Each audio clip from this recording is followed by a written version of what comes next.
Bonjour à tous et à toutes. Donc pendant cette conférence, on va tenter de répondre à cette vaste question. Peut-on répondre à la violence sans violence?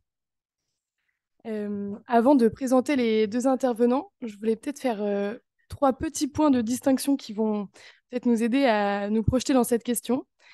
D'abord, une distinction entre sans violence et non-violence. Donc la question, elle est plus large que peut-on répondre à la violence par la non-violence. La, la réponse sans violence, elle inclut aussi la négociation, mais aussi les recours juridiques ou la fuite, l'exil. Donc plein d'autres réponses à la violence qu'on pourrait imaginer. Alors que la non-violence, c'est relativement spécifique et ce sera plus largement abordé aussi cet après-midi avec les intervenants que vous aurez la chance de rencontrer. Et donc c'est plus situé idéologiquement et aussi situé dans le cadre d'usage de techniques de non-violence qui sont un peu caractéristiques, donc des sit-ins, des grèves de la faim, etc. C'est un peu un ensemble de dispositifs. Et tout comme l'aspect sans violence est nuancé, enfin, il y a énormément de différentes techniques sans violence. Dans le cadre de la violence aussi, il y a des nuances, et on pourra peut-être en parler plus tard. Le deuxième point, c'est que en se demandant si on peut répondre à la violence sans violence, on se pose la question de la permissibilité, donc du fait de savoir si c'est éthique ou moralement justifiable. Mais on se pose aussi et surtout peut-être la question de la possibilité et de l'efficacité. Donc dans quel cas est-ce que répondre sans violence à une violence, c'est efficace et voilà, possible. Le troisième point, c'est qu'il n'y a pas de réponse simple à cette question. Et pendant cette conférence, on va peut-être plutôt rechercher des grilles de lecture qui vont nous aider à trouver, à adapter la réponse aux situations plutôt que une réponse à l'emporte-pièce. Donc voilà, on a la joie d'accueillir Pierre Bonneau et Marcel Raymond. Donc Pierre, tu es journaliste indépendant, tu travailles en particulier sur les mouvements sociaux et la criminalisation des luttes sociales.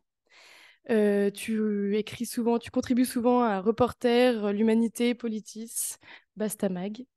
Donc dans le cadre de reportages ou en tant que militant, tu as été amené à connaître différents mouvements de lutte, usant de réponses à la violence qui sont variées, donc soit avec la violence, soit avec la non-violence, soit avec d'autres techniques sans violence. Tu es co-auteur de la BD 100 000 ans qui porte, parue en 2020 aux éditions du Seuil, qui traite du projet d'enfouissement des déchets nucléaires dans les sols de la commune de Bure. Bienvenue. Et Marcel Raymond, tu es jésuite et après une carrière universitaire en mathématiques, des missions dans différentes associations et pays, tu diriges aujourd'hui le Centre de recherche et d'action sociale, le CERAS, grâce à qui nous sommes ici aujourd'hui rassemblés. Donc on va commencer avec toi, Pierre. Est-ce peut-être qu'en prenant appui sur ton parcours, tu pourrais nous aider oui, à y voir un peu plus clair sur cette question de la réponse aux violences sans violence. Merci. Alors, est-ce que vous m'entendez bien là quand je parle? Ouais. Là, c'est bon. Ouais. Ok. Bonjour à toutes et à tous et merci de votre invitation. C'est la première fois que je viens parler dans le cadre du CERAS et de manière générale avec. Ah, voilà. Ok. J'ai pas vraiment l'habitude d'intervenir dans le cadre du CERAS ou de discussions avec un cadre de la religion chrétienne catholique. Donc, c'est hyper intéressant. Merci beaucoup de l'invitation. Euh, alors, je ne sais pas si je vais clarifier, comme tu dis, les choses. Moi, effectivement, j'ai un parcours voilà, qui mêle à la fois l'activisme au sein des luttes locales, au niveau de la lutte de Bure, du mouvement des ZAD, de Notre-Dame-des-Landes, etc. Dans les Gilets jaunes également. Et par mon travail, je travaille également comme chargé de programme à la Fondation Daniel Mitterrand depuis 2 ans et demi. C'est pas à ce titre-là que je suis là, mais j'ai aussi cette casquette. Je travaille beaucoup aussi en lien avec le mouvement de libération et de résistance kurde, notamment au nord-est de la Syrie, au Rojava, côté Turquie, Irak, etc. Donc c'est depuis toutes ces expériences-là, à la fois au sein de ces expériences, de ces luttes, de ces alternatives, mais aussi avec un regard journalistique ou de travail d'ONG, que je propose une contribution à partir de ces expériences-là. Et donc en effet, la question de la violence, elle est très débattue dans les mouvements sociaux, les mouvements écologistes depuis des années, depuis des décennies, dans une perspective à la fois morale ou éthique, qu'est-ce qui est acceptable, permissible, louable, mais également d'efficacité stratégique, qu'est-ce qui permet l'accroissement du rapport de force et des degrés de liberté et de défaire, destituer les violences systémiques. Moi, mon approche sur ces questions-là, elle est situationnelle, enfin, elle est vraiment pratique, pragmatique. Donc, ce qui ne veut pas dire qu'elle n'est pas éthique également. Elle mélange, voilà, c'est partir des situations concrètes avec en gardant une boussole éthique, mais également en se posant des questions stratégiques de comment est-ce qu'on tient un rapport de force, comment est-ce qu'on évite de se faire écraser. Alors, je rappelle, j'aimais bien cette phrase que j'ai retrouvée, que j'avais lue, mais de Don Helder Camara sur les 3 sortes de violence. Donc, j'imagine que tout le monde connaît ici, qui est un évêque brésilien, qui était influent dans la théologie de la libération, qui disait il y a 3 sortes de violence. La première, mère de toutes les autres, c'est la violence institutionnelle, qui légalise et perpétue les dominations, les oppressions, les exploitations, celle qui écrase et lamine des millions d'hommes dans ses rouages silencieux et bien huilés. La seconde est la violence révolutionnaire, qui naît de la volonté d'abolir la première. Et la troisième est la violence répressive qui a pour objet d'étouffer la seconde en se faisant l'auxiliaire et la complice de la première violence qui engendre toutes les autres. Il n'y a pas de pire hypocrisie de n'appeler violence que la seconde en feignant d'oublier la première qui l'a fait naître et la troisième qui la tue. Donc je trouve que cette citation, elle est assez inspirante. Elle s'inscrit aussi dans le mouvement de la théologie de la libération et de l'engagement d'un grand nombre de prêtres, de pères, de religieux dans des mouvements de libération en Amérique latine face aux dictatures qui se sont installées dans l'époque des années 60-70, qui impliquaient des mouvements de guérilla, de lutte armée, de grands débats aussi stratégiques et éthiques. Mais on sait que dans énormément de pays, il y a eu de fait des rencontres, des alliances entre les communautés religieuses chrétiennes et des luttes paysannes, sociales, syndicales, ouvrières, et également, dans certains cas, des mouvements de lutte armée. Ça ne veut pas dire que tout ça marchait facilement, mais ça me semble une période historique très importante dont se rappeler autour de cette question-là. Donc, quand on parle de violence révolutionnaire dans la citation de Don Helder Camara, de quoi est-ce qu'on parle? C'est un petit peu flou le terme de violence, cette violence des opprimés. Ça peut être la question de l'autodéfense. Ça peut être la question du sabotage, du désarmement, des actions directes, des dégradations matérielles. C'est où est-ce qu'on met le curseur? Est-ce qu'une dégradation matérielle, on considère déjà ça comme une violence, ou est-ce que c'est vraiment l'atteinte à l'intégrité physique d'autrui ou psychique? La question, bien sûr, voilà, est-ce que dans certains contextes ou dans certains pays aujourd'hui, je pense aux révoltes au Proche-Orient notamment, euh, les personnes se définissent pacifistes alors qu'il y a souvent des affrontements avec la police dans le cadre de manifestations, mais ce que les gens appellent violence là-bas, je pense par exemple à l'Algérie avec le Hirak ou ce qui se passe au Soudan depuis plusieurs années, ce que les gens appelleraient violence, c'est la militarisation du soulèvement et la constitution de lutte armée. Donc où est-ce qu'on met le curseur dépend aussi du contexte social et géographique. Alors, je voulais faire ce petit détour avant de réatterrir sur mes expériences. Moi, je peux vous raconter ce que j'ai vécu, relaté notamment voilà, dans l'expérience de Bure et du mouvement des luttes locales, enfin, qui résonne aujourd'hui avec ce qui se joue dans les luttes locales, qui sont vraiment un mouvement assez fort d'opposition aux grands projets inutiles à imposer dans des territoires. Moi, je suis arrivé à Bure en 2015-2016. Donc, Bure, il y a un projet de méga centre d'enfouissement de déchets nucléaires, un des plus grands projets d'Europe pour enfouir les déchets ultimes des centrales nucléaires produites en France à 500 mètres sous terre. Donc, c'est un des projets assez prométhéens et délirants par sa grandeur. Donc, là, je vous renvoie aux ouvrages que j'ai écrits ou tout ce que vous pouvez trouver sur Internet. Ce qui est intéressant, c'est que donc c'est une lutte qui a déjà 25 ans ou 30 ans, qui existe depuis les années 90. Donc, c'est une des plus anciennes luttes de France encore en cours à ma connaissance, hein, dans le champ des luttes écologistes.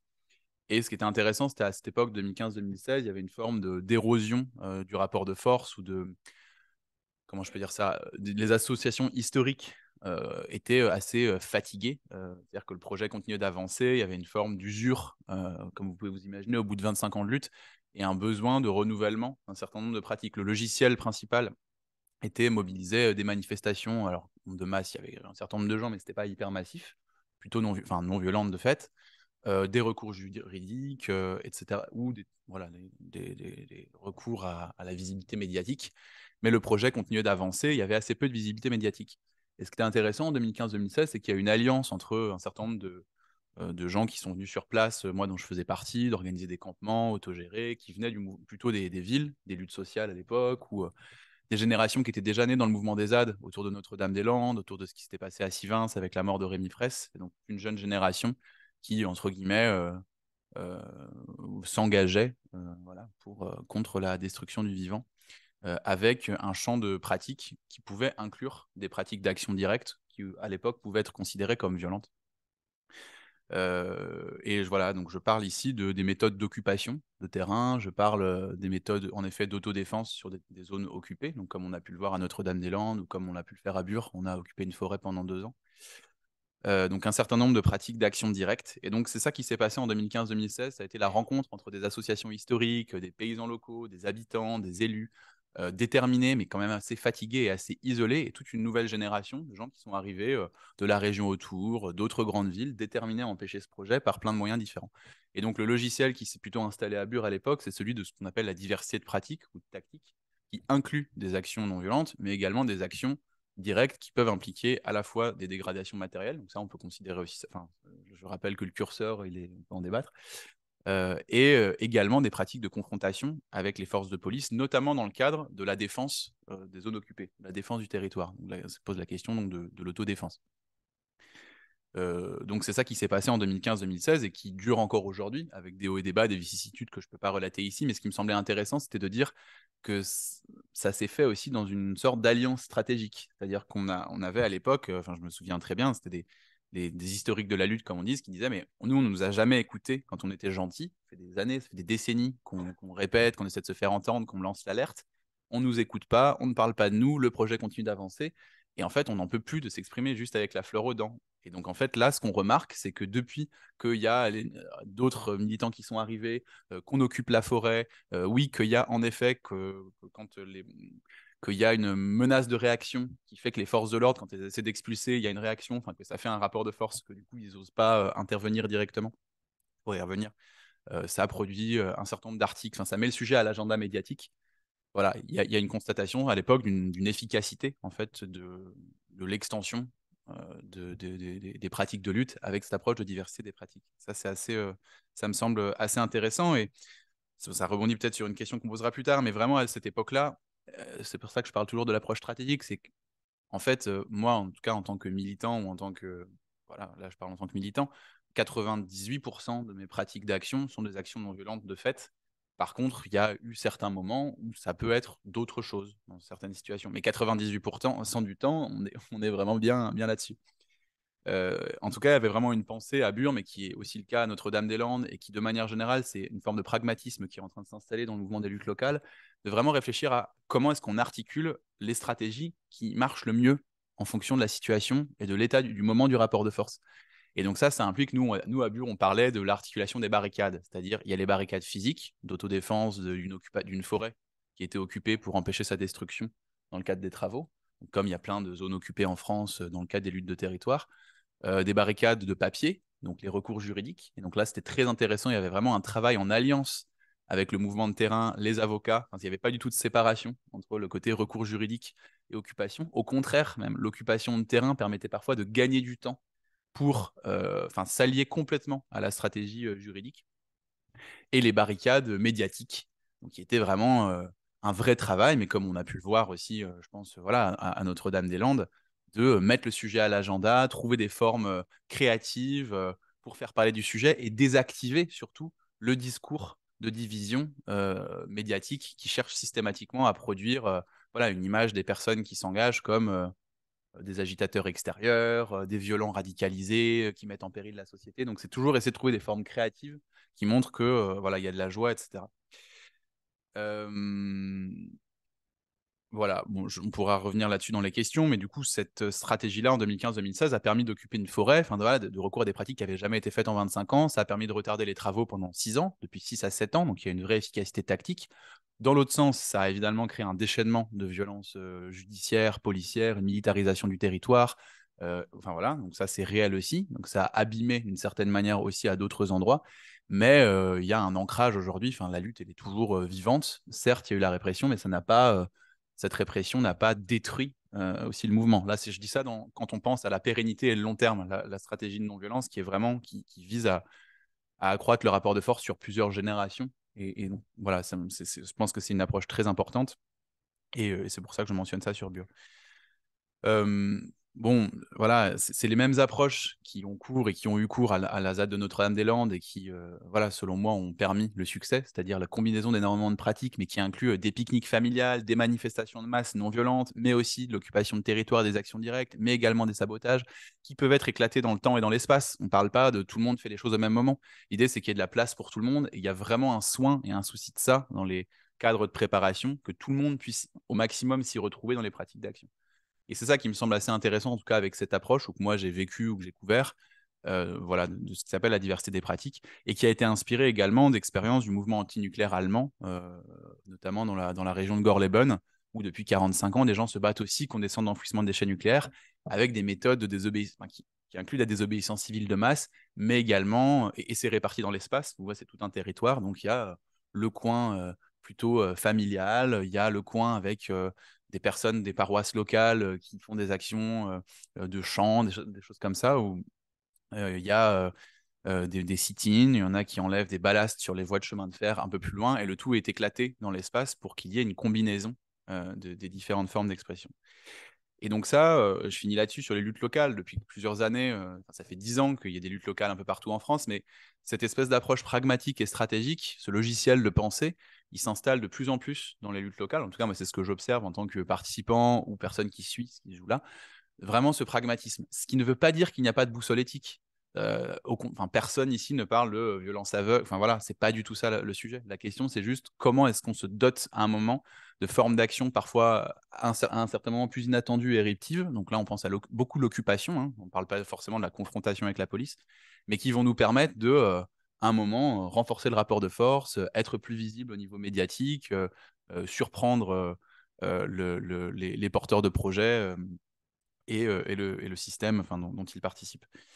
Euh, voilà ce que je peux dire sur le côté lutte locale et ce retour de l'action directe et cette approche pragmatique, et qui pose aussi la question de la violence, si vous voulez, depuis la question des territoires et du coup de l'autodéfense ou de la légitime défense. C'est-à-dire qu'en effet, c'est pas du tout la même chose de se poser cette question dans le cadre de manifestations écologistes comme les marches climat qui sont en centre-ville, où là, effectivement, on passe dans, d'une certaine manière, les espaces communs. Donc la question de qu'est-ce qu'on fait dans ces espaces-là, est-ce qu'il y a de la casse, des choses comme ça, enfin, dans ce qu'on peut voir dans d'autres manifestations, notamment des Gilets jaunes dont je reparlerai. Là, la question, elle ne se pose pas du tout de la même manière quand on parle de on habite ensemble un territoire, et ce territoire, d'une certaine manière, est menacé de destruction. Alors que fait-on? Et c'est depuis cet endroit-là, c'est-à-dire qu'on parle d'alliance stratégique, etc., mais le plan éthique, il se joue aussi par on partage un territoire en commun et on y habite et on y partage des pratiques d'entraide, des pratiques de solidarité et des pratiques de soins. Et du coup, ce qu'on veut, c'est que la vie de ce territoire se perpétue. Je pense que c'est un décalage et un déplacement assez important. C'est que ce n'est pas juste des alliances militantes, c'est aussi on habite ensemble quelque part. En tout cas, c'est ça qui se joue dans les luttes locales et qui est un petit peu différent de ce qui peut exister dans les actions de masse au niveau du mouvement climat. Voilà. Je vais passer rapidement, on pourrait revenir dans les questions, parce que je pense qu'on a quoi? Là, j'ai déjà presque fini en fait. J'ai combien de temps? J'ai 5 minutes, fantastique. Je vais passer ensuite sur les gilets jaunes. Voilà, vous voyez, je vous prends des différents exemples que moi j'ai pu traverser, dans lesquels ces questions-là se sont posées. Et bon, ça donne un peu de matière. Les gilets jaunes, c'était aussi intéressant quand le mouvement a surgi en novembre 2018 et voilà, en surprenant à peu près tout le monde, hein, aussi bien le pouvoir en place que les gens habitués, les journalistes, les militants. Tout le monde a été complètement surpris et sidéré de ce qui se passait, de cette éruption populaire. Et donc, la première semaine, le mouvement était majoritairement, quasi exclusivement pacifiste ou non violent. Et les Gilets jaunes criaient dans les manifestations la police avec nous, dans les cortèges, dans les grandes villes, notamment à Paris. Moi, je participais dès le début aux manifestations à Paris pour aller voir, pour comprendre. Tout le monde à cette époque-là disait voilà, ce sont que des personnes d'extrême droite déguisées, des gens qui veulent utiliser leur bagnole pour polluer, enfin voilà, etc. Moi, je voulais quand même aller voir parce qu'il me semblait que c'était un petit peu plus que ça. Et voilà, donc dans les cortèges, voilà, une foule hétéroclite et ce slogan "La police avec nous". Et puis le 24 novembre 2018, notamment à Paris, mais comme pas que à Paris, dans d'autres villes, donc la police a commencé à gazer les cortèges alors qu'il n'y avait pas d'attaque, hein, ni de confrontation, ni de violence directe du cortège. Il y avait un cortège débordant, en effet, qui n'était pas déclaré, etc. mais il n'y avait pas d'attaque directe et la police a commencé à gazer pour éloigner. Et là, il y a eu un moment de bascule. Enfin, moi, je l'ai pu l'assister où vraiment les personnes qui étaient vraiment pas dans un logiciel confrontationnel se sont retrouvées en effet avec une montée de colère, de rage, etc. Et donc, la texture des manifestations ensuite a changé dans les semaines qui viennent avec bon, ce que tout le monde a pu voir. Et on est passé de la police avec nous à des pratiques plutôt plus de confrontation. Et ce qui est assez intéressant, c'est qu'au début des pratiques de confrontation, dans les premières semaines, ça crée énormément de débats sur les ronds-points. Moi, je participais à un rond-point dans une ville qui s'appelait Commercy, donc qui n'est pas loin de Bure, dans lequel il y a eu pas mal de choses autour des Gilets jaunes là-bas. Petite ville de Meuse, de taille moyenne. Et donc, la question, c'était, bah, voilà, donc il y avait ça crée beaucoup de débats. Est-ce qu'on doit le faire ou pas? Mais qui c'est ces gens qui font des dégradations matérielles, qui affrontent la police. Et puis, avec cette idée de dire non, mais ils sont pas dans le mouvement, ils sont pas avec nous. Et puis, progressivement, dans les semaines qui sont venues, il y a une sorte, sur ces ronds-points, il y a vraiment un débat sur mais pourquoi est-ce qu'on fait ça? Est-ce qu'on peut faire ça ensemble? Enfin, voilà, pourquoi toutes ces pratiques-là? Et c'est assez intéressant ce qui s'est joué. Moi, je vous partage juste des réflexions. J'ai pas spécifiquement travaillé là-dessus, mais j'ai travaillé plutôt sur la répression, la violence 3. Vous voyez, la violence policière, judiciaire et carcérale sur les Gilets jaunes. J'ai fait un livre d'entretien sur le sujet. Mais moi, ce qui m'a vraiment touché dans ces débats-là, c'était la logique de tolérance, en fait, et d'unité dans la diversité qui existait sur les ronds-points de Gilets jaunes. Toujours avec cette logique de on est ensemble, parce que les gens partaient de ronds-points, et du coup, avec cette idée de on partage le même territoire. Et du coup, ça faisait quelque chose de très incarné. C'est pas juste on se retrouve en manif ponctuellement, c'est on part depuis nos ronds-points et on sait d'où on vient. Et du coup, il y avait quelque chose de presque générationnel qui se jouait, où il y avait un peu le truc de, bah, en fait, les gens qui vont faire des pratiques plus confrontatives avec la police, en fait, c'est nos fils, alors c'est plutôt, ou c'est nos filles, mais c'est quand même plutôt genré, c'est nos cousins, enfin voilà, il y a quelque chose de générationnel, et c'est un peu, et pendant que nous, le côté plus familial et générationnel, on manif plutôt derrière, mais on les encourage, on se soutient, on chante, etc. Enfin, il y avait quelque chose d'assez intéressant. Et à la fin, voilà, il y avait même à l'époque des Black Blocs dans le mouvement des Gilets jaunes qui étaient surnommés les bébés. Mais ça me paraît pas anodin. C'est-à-dire que c'est l'initial Black Bloc, mais sur les ronds-points, le terme les bébés, les Black Blocs, était utilisé, mais comme si ça voulait dire quelque chose de ce qui se jouait comme une forme d'alliance familiale qui est un peu tolère ou qui se dit bah oui, voilà, on sait qu'on est ensemble et donc on va tolérer que leur forme d'action soit plutôt ça, mais eux en fait ils tolèrent aussi que nous on a besoin d'un espace. Enfin, voilà, il y avait un peu des sortes de négociations comme ça. Il me semblait assez intéressant. Après, je pense qu'analyser stratégiquement l'efficacité de tel ou tel choix dans le mouvement des Gilets jaunes est compliqué. Là, je ne vais pas m'aventurer sur ce terrain-là, mais je voulais juste relater de ce qui se jouait comme dans le mouvement, comme discussion, négociation sur cette question de diversité de pratiques.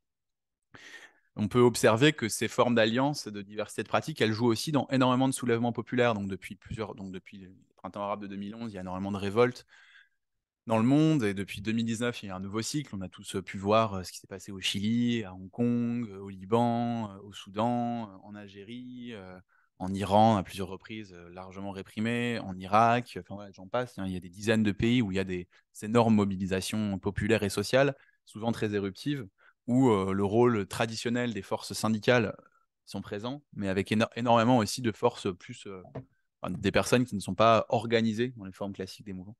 Et on observe en fait ce que je viens de décrire avec les Gilets jaunes sous le forme de la pratique de ce qu'on appelle la première ligne ou la primera linea. Donc on a pu voir à Hong Kong, c'est un terme, quoi, les gens s'appellent ou les frontliners, qui décrit un petit peu ça. C'est-à-dire qu'en effet, dans ces éruptions populaires, on retrouve souvent en première ligne des gens plutôt jeunes, porteurs et porteuses d'une rage et d'une colère contre le système, qui vont l'exprimer par la confrontation, par la caste, etc. Et progressivement, dans les jours qui viennent, dans ces soulèvements, des formes d'alliances qui se tissent, avec aussi des premières lignes qui sont plutôt dans le rôle de médic, ce qu'on appelle les soins, donc des équipes de soins qui distribuent, enfin, qui pratiquent du soin auprès des manifestants, des cantines populaires, etc. Donc cette idée de dire il y a les premières lignes, les deuxièmes lignes, les troisièmes lignes, mais on est ensemble et on réfléchit ensemble, à pas se marcher sur les pieds les uns les unes des autres, c'est quelque chose aussi que, en tout cas, moi, je vois comme observateur des soulèvements s'installer. Ça n'est pas sans poser problème, hein. Ça pose, il y a plein de tensions et de problèmes.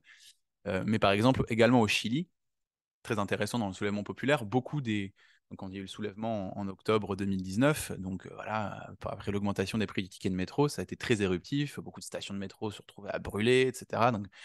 Et donc au tout début, il y avait une sorte de division dans le mouvement entre en gros les jeunes cagoulés, encapuchés et le mouvement respectable. Et puis très rapidement, se rendre compte que mais c'est qui ces jeunes, beaucoup de ces jeunes-là qui commettent qui sont dans ces pratiques de confrontation, beaucoup venaient des Sénamés, enfin c'est les équivalents des DAS chilienne, des jeunes qui avaient pas de famille, pas de socialisation, etc.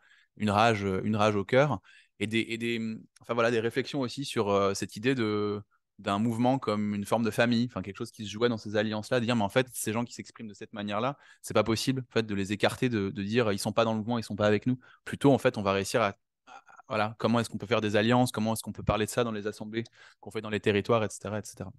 Donc je passe aussi, on pourrait analyser longtemps l'exemple chilien de ce que ce rapport de force-là a permis, mais on n'a pas le temps de faire ça. Et pour finir, si peut-être que ça fait un écho, tout ce que je vous raconte, avec ce qui s'est passé en 99 au moment des contre-sommets à Seattle, au moment du début du mouvement altermondialiste. Donc, c'est des énormes manifestations contre les sommets de l'OMC à Seattle, qui ont été des actes fondateurs après les rencontres zapatistes au Chiapas en 96, des actes fondateurs du mouvement altermondialiste et de la reprise d'une offensive de la société civile contre la mondialisation néolibérale. Et donc à Seattle, il y a eu énormément de manifestations, un forum social, des contre-sommets, avec beaucoup de pratiques différentes. Et en effet, l'éruption à ce moment-là de la pratique du Black Bloc, qu'on a vu se répandre, donc un cortège avec des personnes tout habillées en noir qu'on ne peut pas reconnaître, qui commettent des dégradations matérielles et qui affrontent la police. Cette éruption-là s'est faite de manière non concertée, ce qui est différent avec ce que je vous ai raconté depuis ce qui se joue dans les dernières années, qui est très intéressant, c'est que la diversité de pratiques se fait ou essaie de se faire le plus de manière concertée en réflexion commune. Là, à l'époque, c'était plutôt, c'était pas concerté forcément avec les autres organisateurs de la manifestation. Et donc, ça a créé énormément de critiques, de divisions, enfin, cette éruption-là au sein du mouvement. Et en même temps, une figure connue de l'altermondialisme ou de l'écoféminisme qui s'appelle Starhawk euh, avait fait un texte après Seattle en disant, mais voilà, moi, en tout cas, les personnes qu'on condamne sous le nom de Black Bloc, je ne veux pas les condamner. Je ne veux pas dire qu'ils sont extérieurs au mouvement. Je veux, elle est dans le mouvement plutôt écoféminisme païen, le mouvement des sorcières néo-païennes aux États-Unis. Je veux qu'il y ait de la place pour cette colère, je veux qu'il y ait de la place pour cette éruption, pour cette rage dans le mouvement, dans mon cœur. Enfin, on ne peut pas construire un mouvement large si on ne laisse pas une place, quitte à ce qu'elle se transforme. Ce n'est pas exactement ces termes-là, mais elle a écrit un beau texte sur le sujet que j'avais envie de redire parce qu'il me semble que ça fait écho à la discussion qu'on a. Et je vais finir en parlant du mouvement de libération kurde, qui donc s'est constitué notamment autour d'une lutte armée menée depuis 50 ans par le Parti des travailleurs du Kurdistan, le PKK, mais pas que, qui s'est élargi à tout un tas de pratiques de résistance civile, de partis politiques. Voilà, il y a un mouvement plutôt société civile, un mouvement d'ancrage dans la société avec des coopératives, des alternatives, etc. Donc c'est pas du tout juste la lutte armée, mais qui inclut une dimension de lutte armée depuis, euh, depuis 50 ans. Donc là encore, comme vous pouvez imaginer, c'est difficile d'en parler en 2 minutes. Mais, euh, mais en tout cas, moi, des discussions que j'ai pu avoir ou de ce que j'ai pu lire et comprendre de cette histoire, donc les Kurdes, c'est la plus grande nation sans État du monde. Ils sont entre 30 et 40 millions éclatés entre 4 États après la chute de l'Empire ottoman et le traité de Sèvres, donc entre l'Irak, l'Iran, la Syrie et la Turquie. Et dans tous les États, ils sont soumis à des oppressions coloniales énormes, des politiques qui sont parfois quasi enfin, je vais pas dire, enfin, vraiment des politiques destructrices, d'interdiction de parler la langue, de destruction de leur territoire, d'assassinats ciblés, voilà, enfin, de négation totale de leur existence et d'assimilation coloniale la plus brutale, et notamment en Turquie. Et donc, il y a énormément de mouvements de résistance qui existent depuis des décennies, et particulièrement depuis le XXe siècle. Et donc, c'est lui qui existe aujourd'hui avec d'autres depuis une cinquantaine d'années. Ou la question de la lutte armée, en tout cas pour celles et ceux qui en parlent et qui le relatent aujourd'hui, moi que j'ai pu rencontrer, apparaissait comme une nécessité dans les années 60-70. Il faut se rappeler de cette époque-là. J'ai mentionné l'Amérique latine aussi parce que l'option, à chaque fois, de la question de la lutte armée, c'était une question qui pouvait se poser dans énormément de pays et de territoires. Aujourd'hui, ça n'est plus le cas dans énormément de territoires, mais là-bas, elle se pose encore. Et donc, de fait, ils ont constitué une lutte armée avec énormément de phases dans leur trajectoire, mais depuis 5 à 10 ans, une quinzaine d'années, en évoluant vers un logiciel justement ouais, où il y a un noyau de lutte armée avec un maquis, une guérilla, une pratique ou des personnes qui s'engagent dans cette lutte armée-là et qui du coup c'est quasiment des moines combattants au sens où ils abandonnent les possessions, enfin voilà, ils n'ont pas de possession matérielle, ils coupent avec leur famille, enfin il y a une forme d'ascèse spirituelle très très forte pour encadrer ce que ça veut dire que de participer à cette lutte armée et d'utiliser ses armes, donc c'est pas du tout de la violence aveugle. Et en même temps, ce mouvement-là s'accompagne comme je vous ai dit tout à l'heure, enfin, c'est-à-dire qu'il y a une conscience aiguë chez les stratèges de ce mouvement-là que moi j'ai pu rendre compte que s'il n'y a que la lutte armée, mais c'est fini. C'est-à-dire qu'en fait, évidemment, un mouvement qui se réduit sur son noyau militaire, qui se militarise et qui aspire tout le champ des pratiques que j'ai mentionnées avant, toutes les formes des pratiques de résistance, de création, de vie, c'est fini, c'est la mort. C'est-à-dire qu'à partir du moment où un mouvement social se militarise, c'est en effet la mort. Et c'est ce qui a pu se passer notamment en Syrie après 2011-2012, après la révolution civile. Donc il y a une conscience aiguë que pour la pérennité du mouvement, question long terme, donc là ça fait quand même 50 ans que ça dure, le mouvement doit, la lutte armée, c'est une pointe du mouvement, ou c'est une partie du mouvement, mais qui s'accompagne d'énormément d'autres pratiques. Donc c'est ce que je vous ai mentionné, c'est un mouvement d'alternative, de transformation de la société, de coopérative, de centres culturels, voilà, de tout un espace de réappropriation de la langue. C'est des partis politiques traditionnels qui se présentent aux élections depuis les années 90-2000. Donc ça a été une stratégie du mouvement, de dire on ne peut pas juste attendre lutte armée, confrontation, parce qu'on ne peut pas avoir de victoire militaire. Savent très bien qu'ils n'auront pas de victoire militaire contre les États, en particulier la Turquie, qui est la deuxième armée de l'OTAN. Donc voilà, la victoire, elle n'est pas militaire, elle est politique, culturelle, sociale, en aucun cas sur la question militaire. Ça, les gens le savent très bien. Donc développement d'un foisonnement d'autres pratiques, d'énormes manifestations de masse dans les villes, etc., qui peuvent être tout à fait non violentes. Donc voilà, donc on retrouve aussi un autre endroit, cette question de diversité de pratiques, mais qui se joue autour là de fait d'un parti avec un noyau de lutte armée, un centre de commandement, une hiérarchie, etc. Et bon, moi, depuis que j'ai rencontré ce mouvement, ça m'a bouleversé. C'est très compliqué d'en parler de manière très courte, mais ça résonne avec une phrase dont on va parler après dans les questions, sur la question d'Emmanuel Mounier, de dire pour être capable de non-violence, il faut être capable de violence, de réfréner sa violence. Et donc là, on est vraiment sur ce truc de. Il y a eu des années où ce mouvement-là n'a pas du tout utilisé les armes. Donc il y a la possibilité d'utiliser des armes et d'entrer dans une confrontation, mais il y a eu plusieurs périodes où sans les utiliser du tout, euh, mais avec la possibilité de le faire. Et donc, je trouve que c'est intéressant ce que ça pose aussi. Et ouais, voilà. Merci Non, beaucoup. juste peut-être pour. Non, mais je vais pas. Voilà, c'est juste pour dire. Je voulais juste finir avec ça. J'avais encore plein de trucs à dire, comme vous imaginez, mais on en reparlera dans les questions. C'est juste de dire que moi, j'ai l'impression que le contexte dans lequel on se pose la question appelle. Là, je vous ai relaté certaines expériences. Moi, en fait, sur tout ça, j'ai pas de certitude. Il y a vraiment une posture un peu d'humilité éthique, stratégique sur le contexte mondial et ce qui se joue en termes d'augmentation du niveau de violence, des autoritarismes, voilà, qui pousse à avoir cette approche de lecture par situation et voilà, d'essayer depuis une posture d'humilité avec cet impératif de ne pas se laisser consumer et détruire par la violence subie ou éventuellement exercée pour s'inscrire dans le long terme. Voilà, c'était juste ça que je voulais dire. Ouais, merci. Débordé, mais voilà, dans les questions. Non, mais merci pour ce dernier point de la posture d'humilité pour aborder cette question. Ça me semble assez important. Marcel, tu vas pouvoir nous donner aussi peut-être un peu une grille de lecture plus théorique. On se lance. Faudra sûrement aussi m'arrêter, mais je suis content. J'allais commencer exactement par la même phrase, donc en disant ici je me lance avec beaucoup d'humilité parce qu'avoir une réflexion sur la violence, vous voyez bien que c'est extrêmement compliqué. Et, euh, et je voulais dire aussi que tout ce que je vais dire, c'est associé à des expériences personnelles très forte que j'ai vécue pendant mes 65 ans. Voilà. Et je vais faire seulement quelques flashs, mais globalement, ça va résonner chez vous sur des choses qu'on a dit pendant les jours précédents ou ce que vient de dire Pierre. Alors, quand je me suis demandé comment répondre à cette question, en prenant un peu de hauteur, si on peut dire ça comme ça, je me suis dit qu'il y avait trois manières de penser la violence. Alors, ce n'est pas trois types de violence, c'est trois manières de la penser. Et la première, c'est lorsqu'on me demande, Marcel, est-ce que je dois affronter cette violence ou pas, avec violence ou sans violence? C'est la première manière qui est la plus fréquente dans mes expériences, c'est la violence comme une force. Une force un peu comme un courant électrique ou comme un tonnerre, une énergie brute et brutale. C'est quelque chose qui existe vraiment, c'est substantiel, comme on dirait, qui nous atteint violemment. Alors, euh, très souvent, plusieurs fois, j'ai accompagné des victimes de violences. victime de harcèlement scolaire, familial, victime d'abus sexuels, victime de violences physiques uniquement. Et chaque fois, je disais, il faut d'abord te protéger.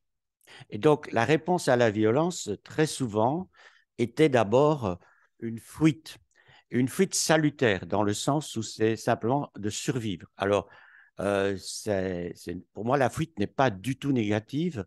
Je pense à une personne qui était harcelée en paroisse. Eh ben, la personne qui harcelait avait tout son temps. Et donc, c'était une destruction. On voyait que la personne se détruisait, celle qui était harcelée. Petit à petit, elle perdait sa confiance en soi. Et tout ça. On en a entendu parler dans le témoignage sur l'harcèlement scolaire. De même, moi, je suis allé beaucoup et j'ai résidé souvent au Congo, dans le Kivu, pendant le génocide, où lorsque à Bukavu, on rencontre des groupes de parole de femmes abusées sexuellement pendant les différentes guerres, je vous signale que ce n'est pas le moment de se dire on va aller lutter contre les milices. On, on fuit. Ou Christophe, qui est quelqu'un qui a collaboré et qui était au CERAS à un moment donné, qui est un Burundais, m'a dit Marcel, qu'est-ce que je dois faire? Je viens d'apprendre que j'étais le numéro 2 sur la liste des hommes à tuer au Burundi.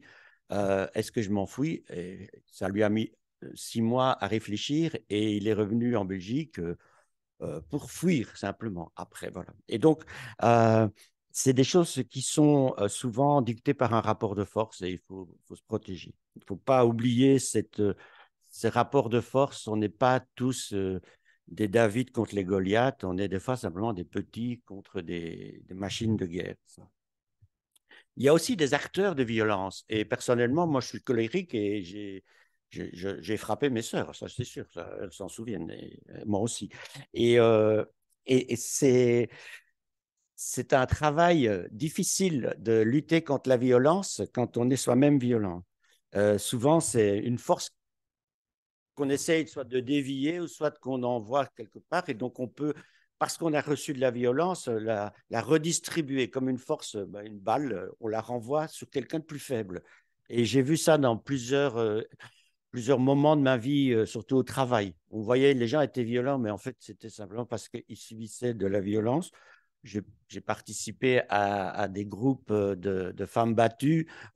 C'est clair que c'est de la violence qui se transmet, qui est transmise et tout.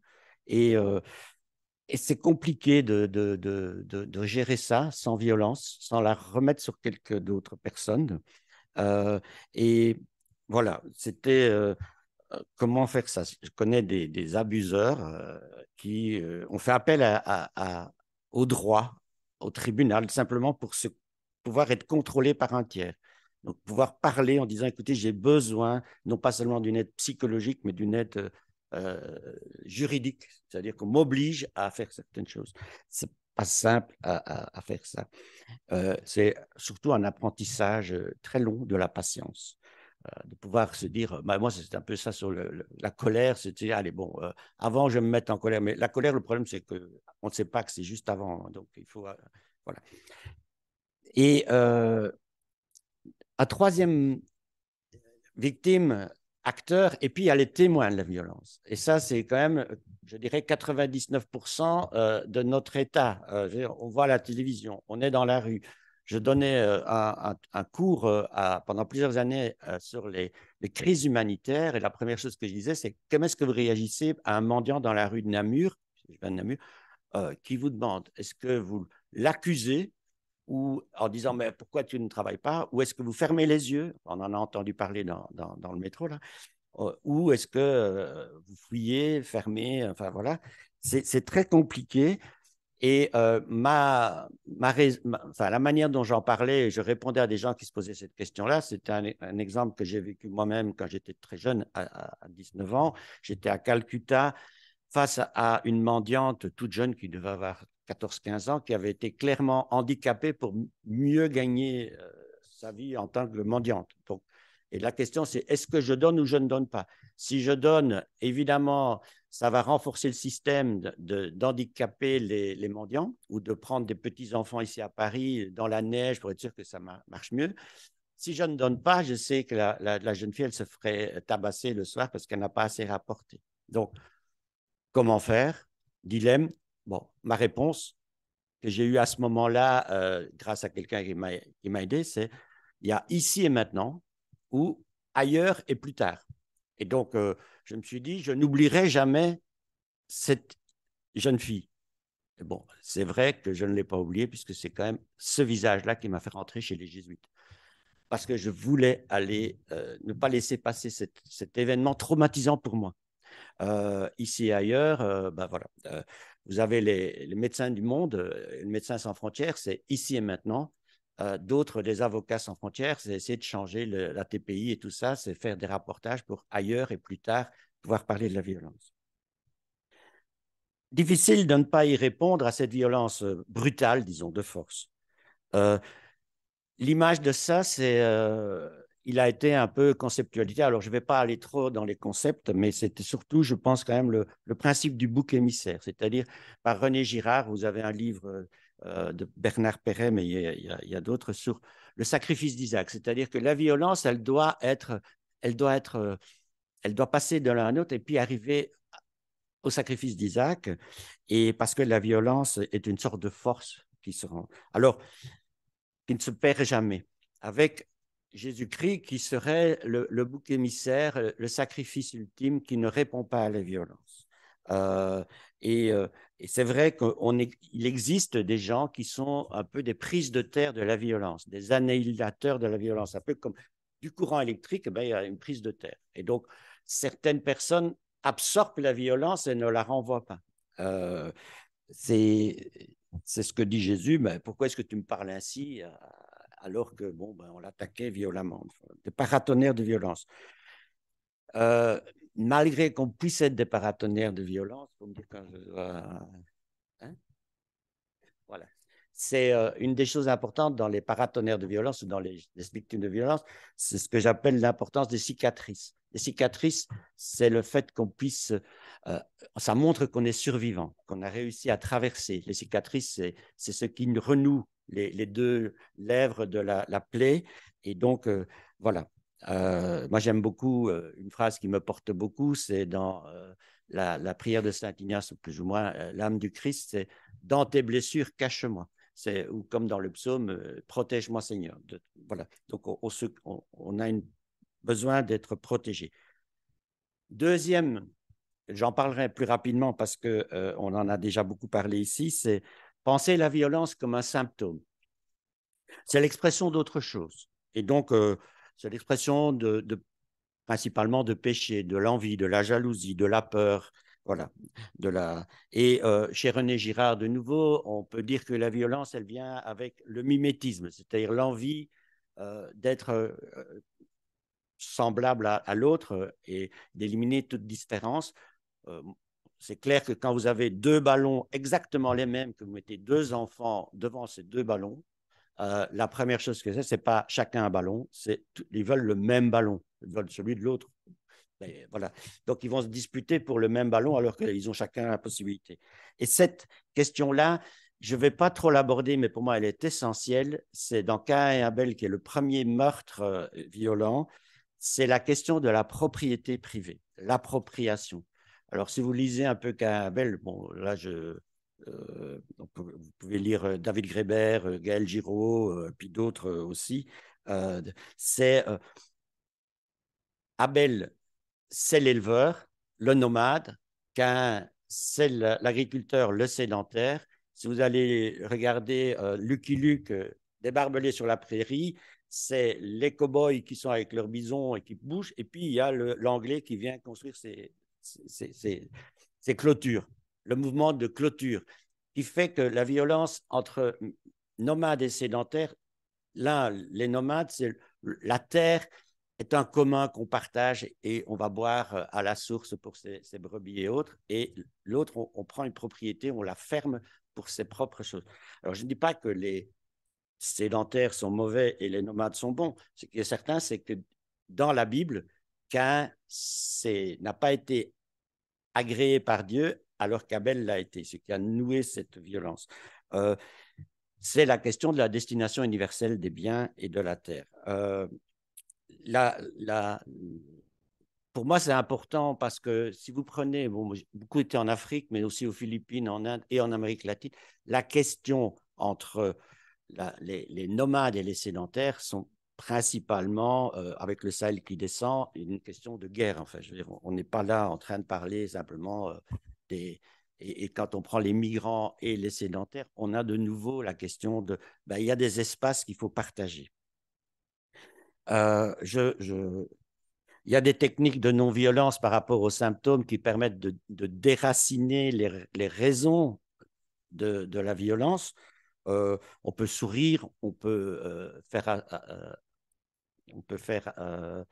référence à Lévinas avec l'importance du visage dans les camps de concentration, c'est de pouvoir regarder le bourreau en face pour qu'il puisse être désarmé.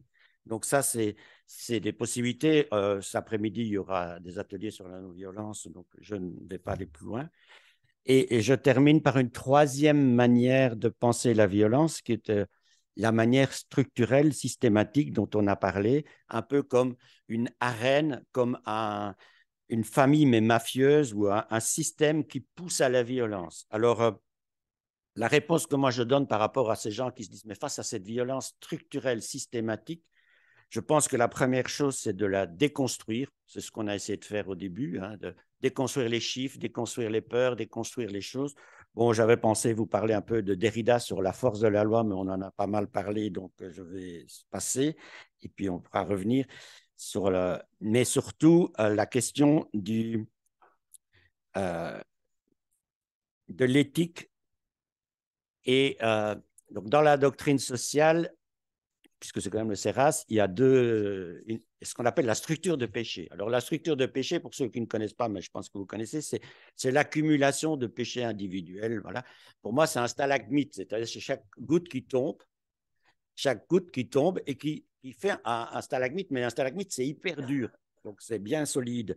Et l'inverse de la structure de péché, c'est le bien commun. C'est la structure de bien commun. C'est-à-dire, la définition du bien commun, c'est des conditions, c'est agir pour mettre des conditions pour bien vivre ensemble. Donc, ce n'est pas un objet, c'est un acte, une action. C'est de faire des petites choses pour déconstruire ou mettre ensemble des conditions.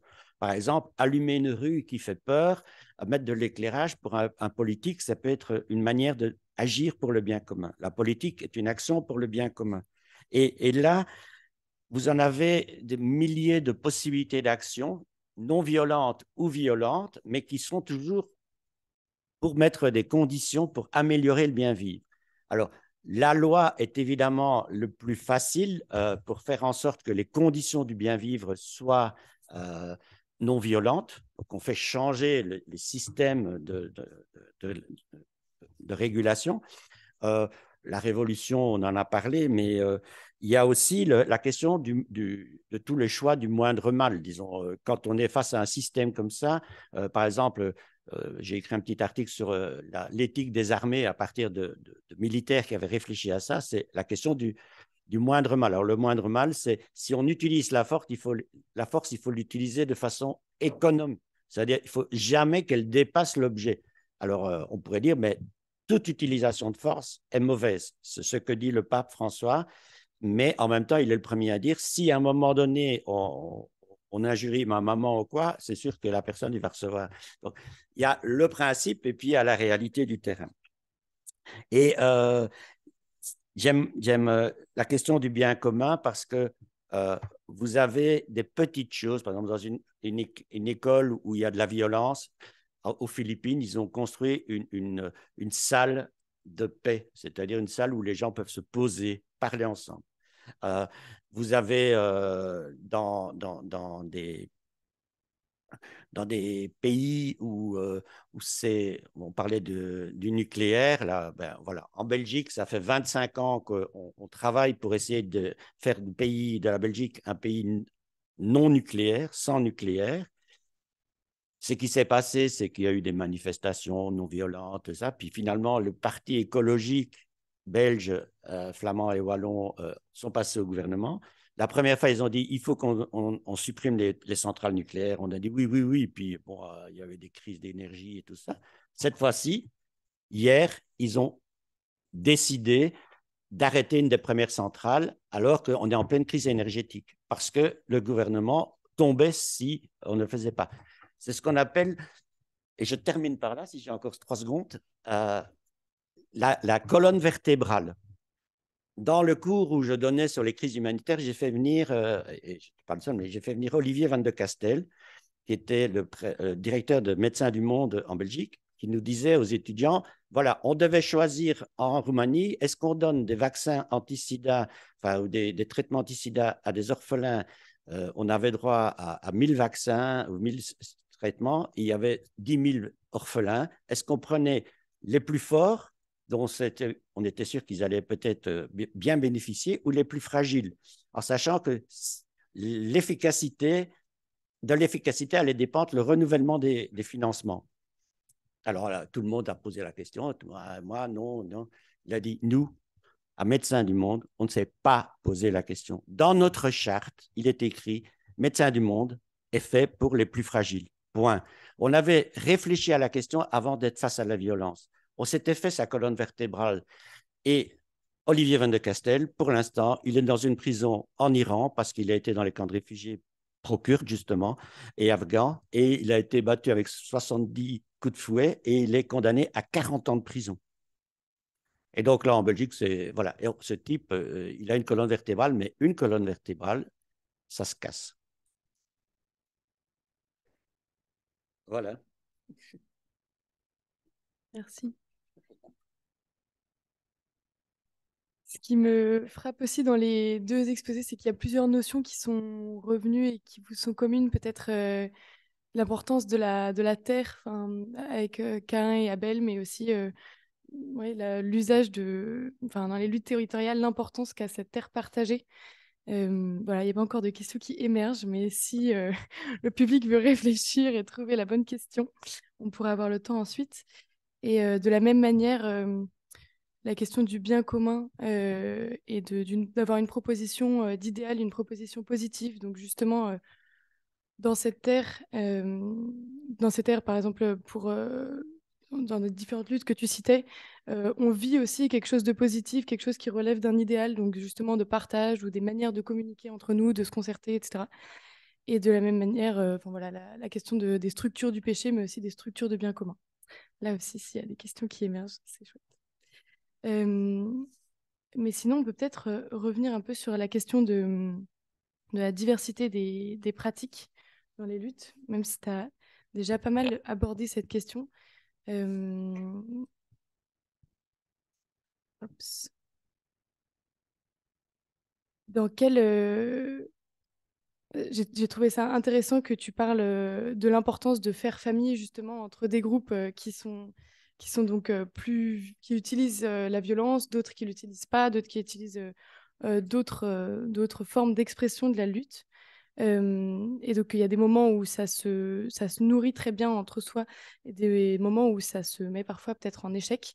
Euh, Peut-être que ma question, c'est à quel point est-ce que il faut peut-être une homogénéité sociale pour que justement ces concertations puissent fonctionner.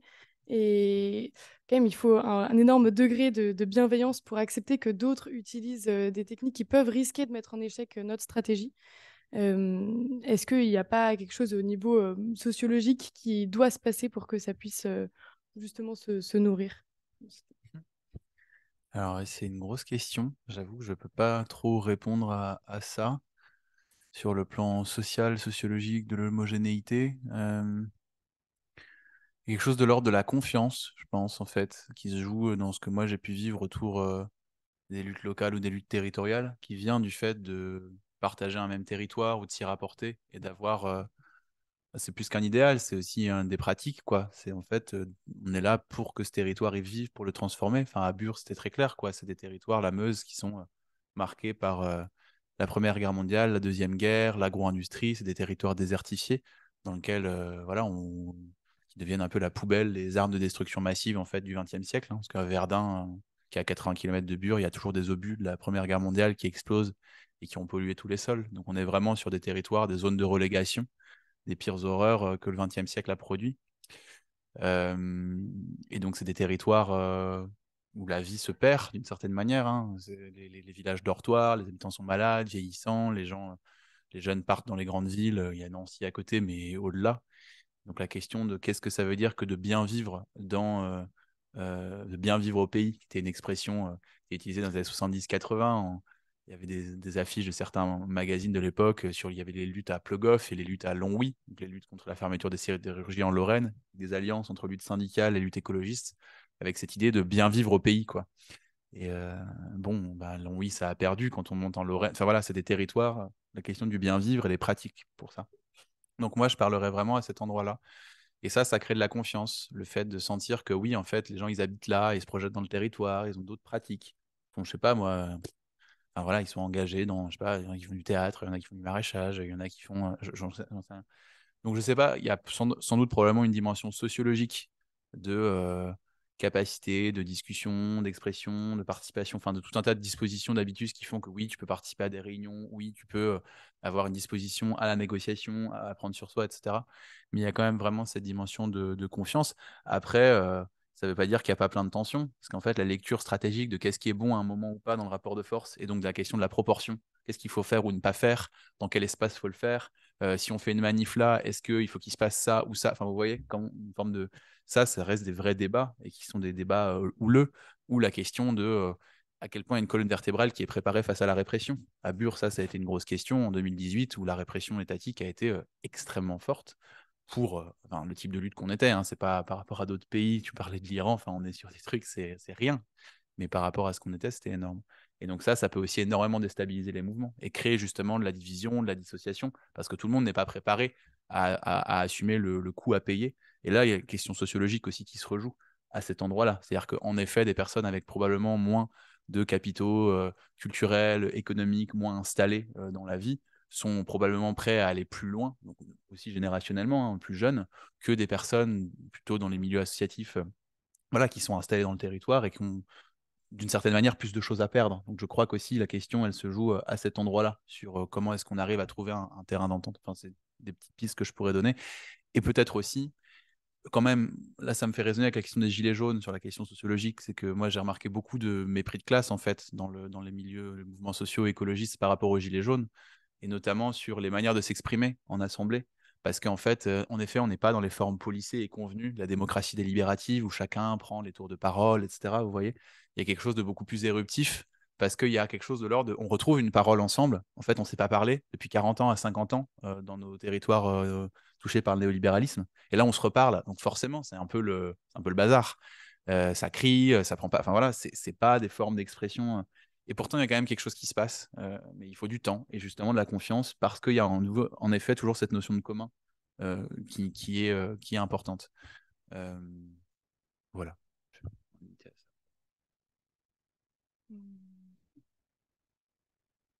Et donc, j'imagine aussi que cette expression, elle peut être brouillée par le fait qu'on ressente tellement de choses parce que la lutte nous tient à cœur et qu'il y a l'émotion et la colère, justement, qui s'en mêlent. Euh, et peut-être que, justement, c'est le moment d'aborder cette question que tu avais touchée du doigt avec la citation d'Emmanuel Mounier. Seul celui qui est capable de violence et par-dessus le marché de réfréner sa violence est capable de non-violence. Ça se joue en même temps au niveau individuel et en même temps au niveau collectif. Donc, au niveau collectif, rassembler en fait un mouvement qui est en colère pour la même chose, enfin, qui a un même objet et qui s'autorise à aller chercher dans l'émotion. Voilà, comment est-ce que vous avez vu cette citation peut-être à l'œuvre au niveau individuel et collectif? C'est peut-être une question pour tous les deux. Peut-être Marcel, tu veux commencer? Euh, Dans la question sur la colère, tu citais aussi la colère de Jésus par rapport aux marchands du temple dans la préparation. Pour moi, ça fait vraiment partie de la question de construire le bien commun, de lutter pour un bien commun, c'est-à-dire se dire quelles sont les conditions pour bien vivre. Et face au temple, cette colère était quelles sont les conditions pour bien prier, pour bien vivre au temple? Est-ce que c'est normal que le temple soit envahi? Ce n'est pas une colère contre les marchands, c'est contre le fait que la présence de commerce était une sorte de structure de péché qui fait qu'on ne peut plus vraiment bien vivre dans le temple.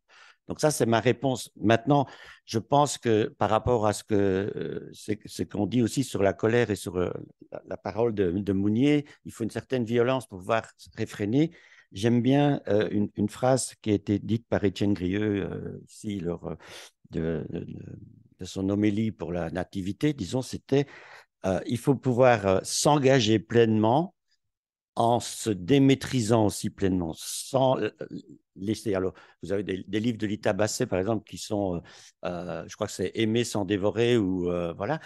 Arriver toujours à avoir une énergie folle et en même temps une langue de maîtrise. Et c'est, comme lui disait, c'est mettre au monde. Mettre au monde, c'est vraiment mettre toute son énergie vitale et en même temps accepter que celui ou celle que je mets au monde prenne sa liberté. Euh, et c'est vraiment quelque chose, moi je sens très très fort là-dedans. Bon, je fais une petite publicité pour le podcast de Pied dans le Pénitier. L'avant-dernier était sur la résistance des chrétiens du côté de Strasbourg. C'est à la fois avoir une lutte extrêmement forte contre le détournement, le contournement de Strasbourg, excusez-moi, et en même temps une longue démaîtrise. Il y a eu un échec de la lutte, mais ça a créé un collectif, justement, ça a créé quelque chose d'important. Alors que dans le podcast, la pasteur disait, ben, il y a un jeune zadiste qui s'est suicidé parce qu'il avait échoué. Alors, je ne juge pas, mais je veux dire, c'est vraiment cette question énergie et des maîtrises. Oui.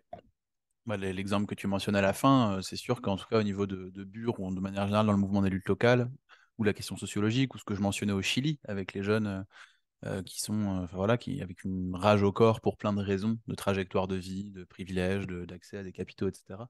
C'est vraiment une question énorme. Et moi, je me souviens vraiment de ces paroles qui m'avaient profondément bouleversé quand j'ai rencontré la première fois des cadres militaires de la guérilla du parti kurde dont j'ai parlé il y a 5 ans, donc un ancien quoi, qui a 75 ans, qui a été à la fondation de la lutte armée kurde dont j'ai parlé, qui parlait de ce qu'il avait vécu, de dire ce qu'ils avaient vécu, c'est-à-dire toute sa famille à peu près massacrée par l'État turc, une partie en prison, enfin voilà, il relatait des scènes mais horribles quoi, de torture, de viol, de massacre. Et il le parlait avec une voix très douce en disant que la grande question de sa vie, mais aussi de la vie de ses camarades et du mouvement, c'était ça. C'était comment est-ce qu'on collectivement, on canalise et on transforme cette haine et cette colère pour ne pas qu'elle nous autodétruise. Donc c'est ce que tu disais avec, je sais plus, la question de la proportion, de la colonne vertébrale, enfin voilà, tu l'as mentionné à plein d'endroits. Et je pense que là, il y a vraiment quelque chose, et c'est pour ça que dans le mouvement kurde, c'est clairement une sorte de religion laïque, enfin, c'est vraiment des moines combattants. La question de l'ascèse collective pour pas sombrer dans l'autodestruction est absolument fondamentale, et ou la colonne vertébrale. Et c'est vraiment une question qui est posée au mouvement contemporain pour moi, justement pour pas aller dans l'autodestruction, ce qui a pu se passer aussi sur certaines phases à Bure, dans une logique d'escalade qui est forcément perdante. Donc je pense qu'en effet, ça c'est très très important. Et les apports de la philosophie non violente, pour moi, sont hyper intéressants à ces endroits-là, à faire résonner aussi avec les autres pratiques dont j'ai parlé. Donc ça, c'était un peu en rebond. Et sur la phrase que tu disais de Emmanuel Mounier, moi, elle résonne peut-être à un autre endroit que j'ai aussi un petit peu mentionné sur la question. Je vais prendre l'exemple du soulèvement ou de l'insurrection des zapatistes en 94. Donc voilà, le mouvement néo-zapatiste au Mexique, au Chiapas, qui a lui-même une longue histoire, qui s'inscrit dans toute l'histoire des luttes, des alternatives, des révoltes au Mexique. Et voilà, la rencontre entre des paysans, des autochtones, des mouvements de guérilla gauchistes plus traditionnels des années 60-70, avec une hybridation collective dans la forêt. Et hop, un surgissement en 94 après 10 ans de rencontres, de discussions, de négociations, où chacun en fait se rencontre, s'hybride, où des guérilleros marxistes vont complètement laïcs, vont rencontrer différentes populations amérindiennes et se laisser complètement bouleverser et transformer par ce qui se joue dans les territoires en habitant ensemble, par les cosmologies, par l'éthique, et donc une forme d'hybridation collective. Et quand les zapatistes se soulèvent en 94 et émergent à la face du monde au moment où l'accord de libre-échange, donc l'ALENA, est en passe d'être négocié, voilà, ils défilent avec cagoulés, avec des armes. Donc ils prennent la ville de San Cristobal, Las Casas, etc. Et ils surgissent et ils sont armés. Ils sont armés, mais ils ne se servent pas des armes. Ils ne tirent pas coup de feu, enfin, quasiment pas. Mais ils sont armés, ils peuvent le faire.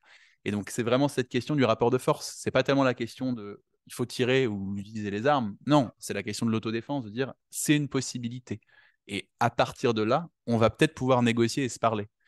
c'est vraiment cette question-là qui, pour moi, me semble très importante et qui est la même à d'autres endroits de la stratégie du mouvement kurde que je connais, même s'il y a aussi des moments d'escalade, il y a des moments d'impasse, il y a des moments où tel choix à tel moment dans les dernières années de la lutte dans différents territoires du Kurdistan, on peut s'interroger sur leur pertinence. Moi, je ne reviendrai pas là-dessus, on peut en parler en informel, sur la question de l'escalade, justement, qui conduit à une impasse, qui conduit, etc. Mais ça me semble très important. Question de dire, on peut le faire, on peut se défendre. Vraiment la légitime défense, l'autodéfense, ou ce que tu disais à la fin, Marcel, quand tu mentionnais voilà, la question de la proportion. Moi, cette phrase, elle résonne à ce niveau-là. Et en effet, là, du coup, l'essentiel de la lutte zapatiste, de fait, elle est non violente, même si elle ne se définit pas dans ces termes-là, mais elle a une possibilité d'usage des armes, une formation à ce niveau-là. Et c'est le cas de plein de luttes autochtones dans le continent dit américain. C'est-à-dire qu'il y a des structures d'autodéfense, plus ou moins armées, ou avec des bâtons. Le peuple Nasa en Colombie, ils ont ce qu'on appelle la Guardia Indigena, qui est très très fort dans les mouvements de lutte en Colombie. Donc eux, ils n'ont pas d'armes, ils n'ont pas d'armes à feu. Donc là, ils ont plutôt des bâtons, mais ils ont une structure d'autodéfense collective qui se forme, etc., à protéger la communauté et à réagir face aux attaques des paramilitaires, etc. Donc je pense vraiment que la question de... Voilà, moi, ça résonne à cet endroit-là.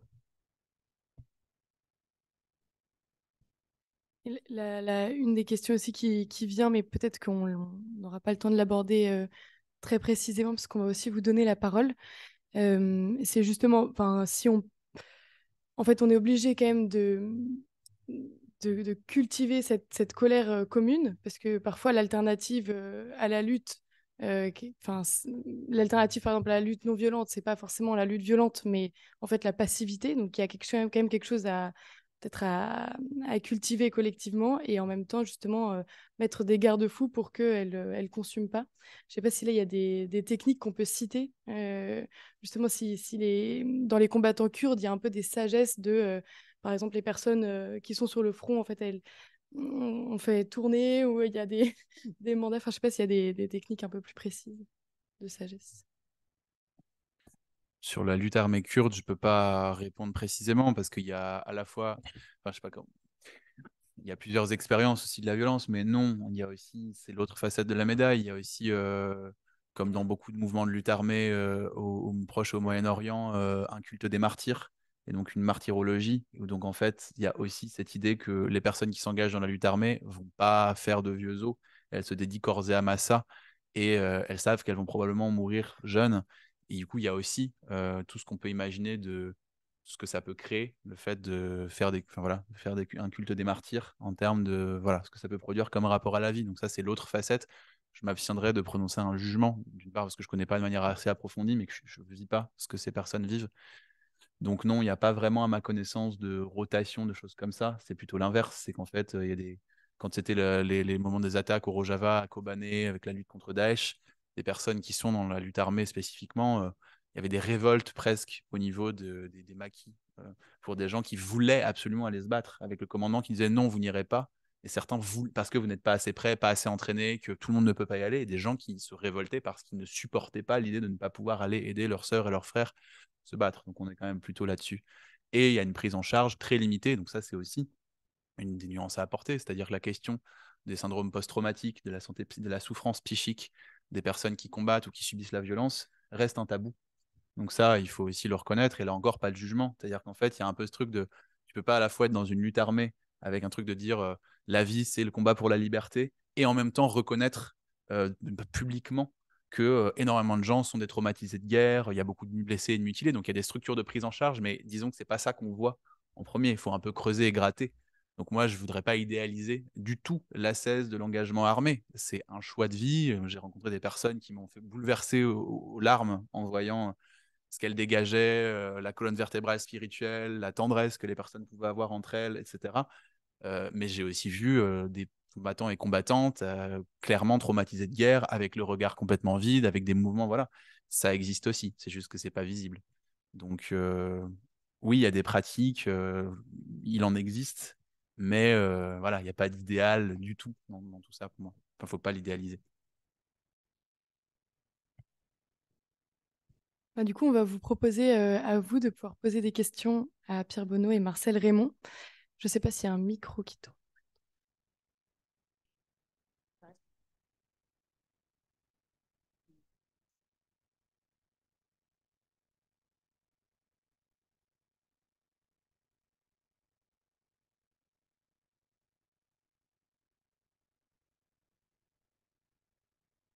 Alors, allô, allô. Ouais. Euh, oula, une question, ça va être chaud. Il y a un pays, enfin, pour moi, il y a un. Alors, bonjour déjà. Moi, il y a un pays qui a montré un exemple de réponse non violente à, à une violence institutionnelle qui est l'Arménie, qui en 2018 a 15% de la population a basculé en fait le pouvoir en place qui était présent depuis 20 ans. Euh, et en fait, comment. Alors, ma question, c'est il y a toujours, enfin, de ce que j'ai remarqué, c'est qu'il y a toujours un objectif commun très précis entre les différentes luttes euh, et que pour répondre à une certaine violence, il y a toujours ce côté fédération de l'objectif commun, que ce soit la terre ou l'Arménie, c'était le message, c'était faire dégager le président et autres. Et comment ensuite on peut se concentrer sur cet objectif commun et pas se dévier pour que d'autres violences puissent n'est pas cadrer vers cet objectif commun ou des techniques non violentes aussi.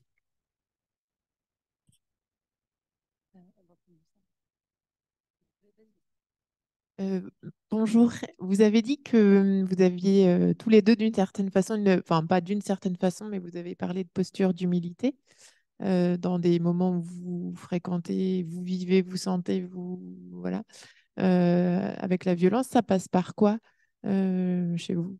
Comment ça se caractérise?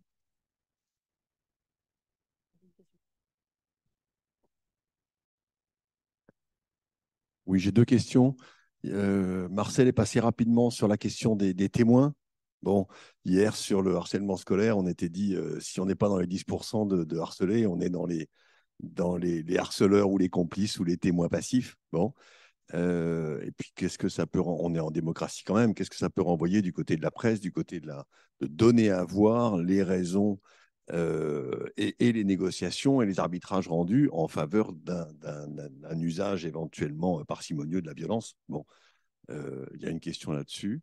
Et puis, Marcel, quand tu ouvres sur Girard, il y a toute la question derrière de la victimisation, c'est-à-dire du fait de se poser en victime, ce qui ouvre tous les droits à la violence en se réclamant de ce statut-là, qui est une question, me semble-t-il, un peu complexe.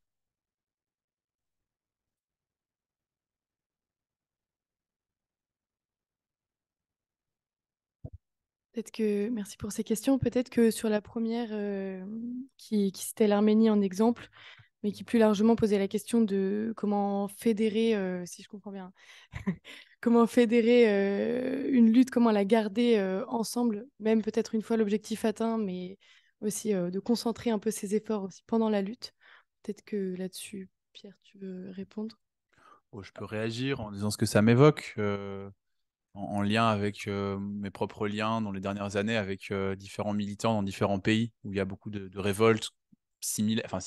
Je connais pas bien les déterminants en Arménie, mais en tout cas l'objectif de faire tomber des régimes corrompus, autoritaires.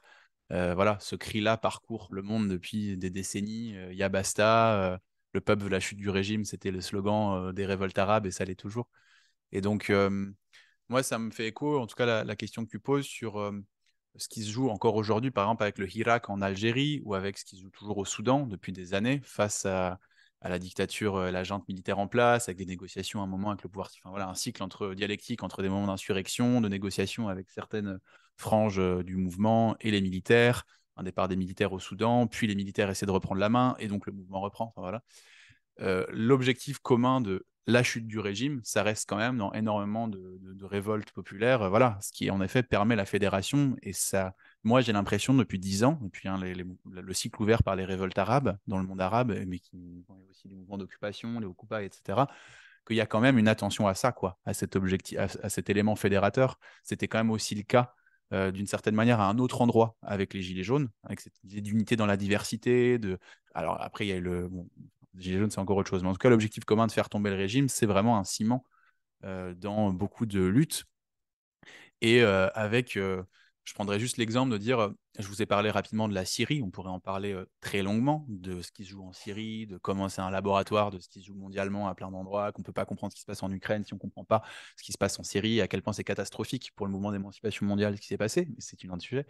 Ce qui est intéressant, c'est comment la militarisation rapide, la confessionnalisation du soulèvement civil syrien est un précédent d'une expérience négative, entre guillemets, sur lequel les révoltés, par exemple, du Soudan et d'Algérie s'appuient pour dire il faut qu'on fasse attention à ne pas tomber là-dedans.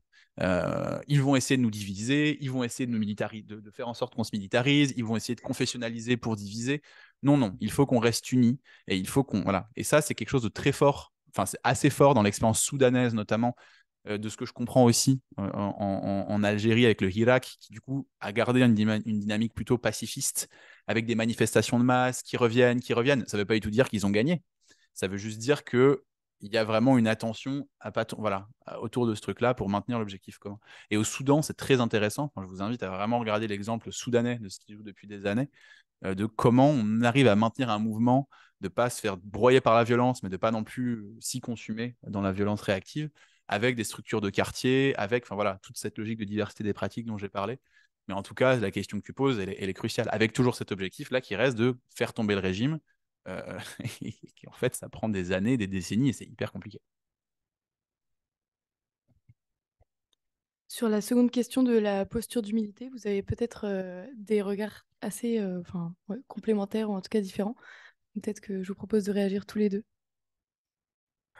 Oui, ben non, ma réponse, elle est simplement, d'abord, ça m'est arrivé plusieurs fois d'avoir peur ou d'être complètement traumatisé par ce que j'ai vécu. Donc, je veux dire, quand on voit des gens âgés qui fuient, des Africains de Bukavu âgés qui se font macheter devant soi, ben, on a peur parce qu'on est blanc parmi toute cette violence, ça fait peur quand même.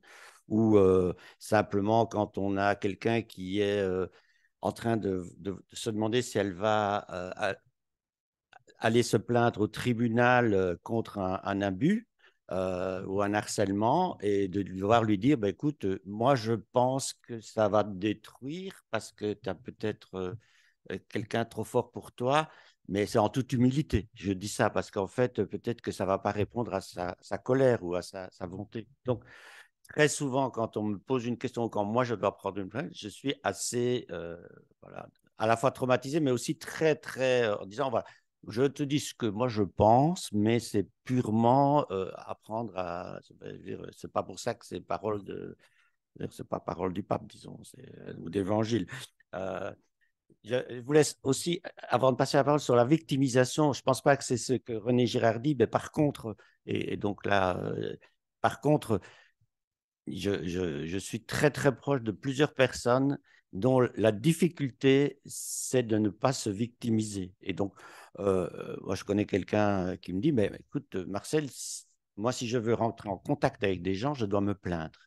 Si je veux dire simplement, ben non, je dis, voilà, madame, je suis malade, je suis ça, alors les gens me parlent ou me regardent. Et de même, à Bukavu, dans le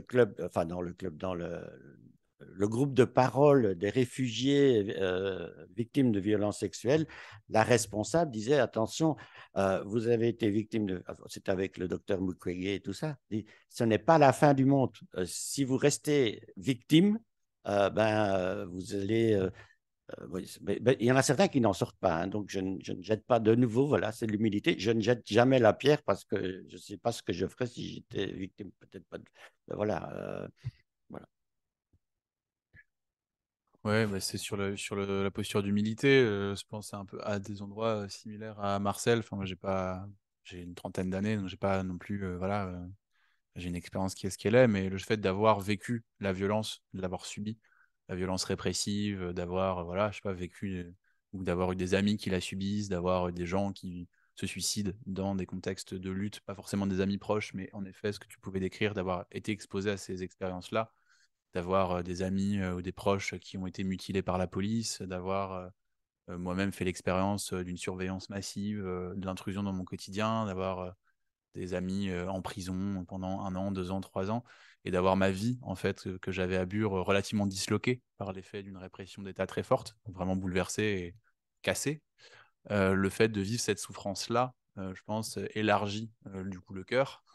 Parce que, voilà, moi, quand j'ai débarqué, quand j'ai commencé à m'engager en étant militant plus radical, voilà, il y a, je sais pas, une dizaine d'années, bon, mais c'est logique, quoi. On débarque avec plein de certitudes, une forme d'impétuosité qui participe aussi de ce mouvement dialectique générationnel, hein, qui vient secouer les certitudes, et c'est aussi très beau, cette énergie-là. Je renvoie à ce que disait Starhawk sur le Black Bloc, etc. Mais en fait, c'est aussi des cycles, quoi. Ça dure 2-3 ans, ça permet de faire des choses incroyables que d'autres personnes n'oseraient pas faire. Par exemple, au Chili, hein, c'est ce que disent les anciens qui ont vécu la dictature de Pinochet et que le mouvement a réanimé. C'est-à-dire que les jeunes, avec leur impétuosité, qui n'ont pas vécu les traumas de la dictature, vont dans la rue faire des trucs de dingue que les anciens n'oseraient plus faire. Et du coup, ça réanime un partage autour des mémoires traumatiques. Et après, le cycle de la répression reprend. Donc voilà, je pense que c'est l'expérience de la souffrance, de ce que ça crée, qui font que moi, j'ai plus la même je sais pas comment dire, j'aurais pas du tout tenu le même discours il y a 5-6 ans. Là, je suis juste dans une observation et, et aussi une conscience aiguë de à quel point la violence peut autodétruire dans la colère, dans la haine, etc. Et c'est un travail sur soi régulier. Voilà. C'est toujours à reprendre. On est toujours un peu con. Voilà, je veux dire, il y a toujours aussi. On a peut-être le temps de reprendre 3 questions.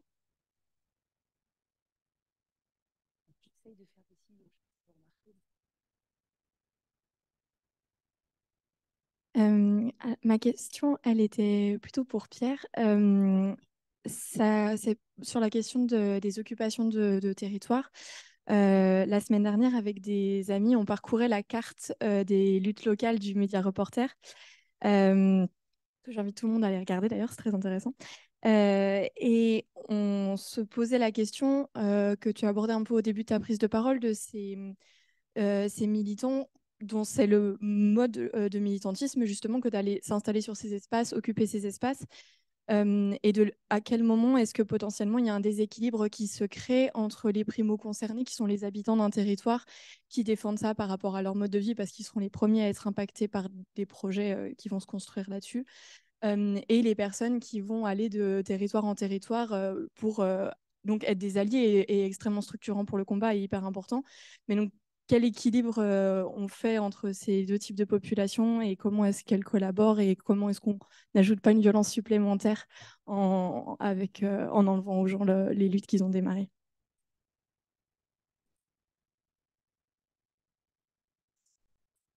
Merci. Ce n'était pas forcément une question, c'est plus aussi un témoignage d'une expérience. Pierre a dit que tu faisais partie de la fondation Daniel Mitterrand. Il se trouve que j'ai vécu en Guyane, j'étais responsable du Secours catholique pendant plusieurs années, et on dénonçait collectivement l'accueil des migrants en préfecture, qui était dramatique, qui était ce qu'il est aujourd'hui en Île-de-France. On avait peut-être 15 ans d'avance. Et finalement, branle-bas de combat, le tissu associatif annonce que Daniel Mitterrand va venir en Guyane pour nous aider collectivement à lutter contre un meilleur accueil en préfecture. Il fallait surtout pas le dire. Et donc, elle arrive à l'avion du soir. Donc, je pense que le préfet va l'accueillir. Mais ce que le préfet ne savait pas, c'est que le lendemain matin, à 5 heures du matin, elle était dans la file d'attente des migrants qui faisaient la queue pour se faire accueillir en préfecture. Voilà. Et en fait, j'étais au cœur pas d'un conflit, mais presque, entre des associations sur place qui voulait distribuer des kits d'automutilation aux migrants pour que le jour où elle était là, les migrants aient les lèvres cousues avec du fil et des aiguilles. Donc j'étais au cœur de ce débat finalement philosophique, de se dire est-ce qu'on rentre dans cette démarche de violence en utilisant les migrants pour montrer en quoi ils étaient mal accueillis, et de l'autre côté, un mouvement d'église qui était porté à l'époque par les spiritains, était porté par les jésuites un peu aussi, mais qui voulait faire un cercle du silence. Voilà, donc on était écartelés finalement pendant plusieurs jours entre la force d'un cercle du silence devant la préfecture, avec Daniel Mitterrand qui était allé chercher Christiane Taubira. C'était la veille du forum social à Belém. Donc tout le monde partait aussi dans cette démarche aussi de de grand-messe institutionnelle et que je regrette qu'il n'ait plus lieu parce que finalement, c'était aussi des bons lieux de partage d'expérience, un peu comme ce qu'on vit au CERAS ici, mais à une échelle internationale. Voilà, donc c'était plus ce témoignage. Et j'ai retrouvé la force des cercles du silence à Calais, quelques années plus tard aussi, dans une même démarche de contre-violence finalement, où des migrants avaient compris ce système de cercle du silence et arrivaient à les faire entre eux, entre toutes nationalités, entre des Afghans, des Syriens, des Libyens, des Érythréens, des Somaliens, qui se mettaient à 200 sur une place de Calais, simplement pour dénoncer les conditions aussi qu'ils subissaient. Voilà, c'était un témoignage entre, quelquefois, en tant que responsable associatif, on peut être attiré par deux positions.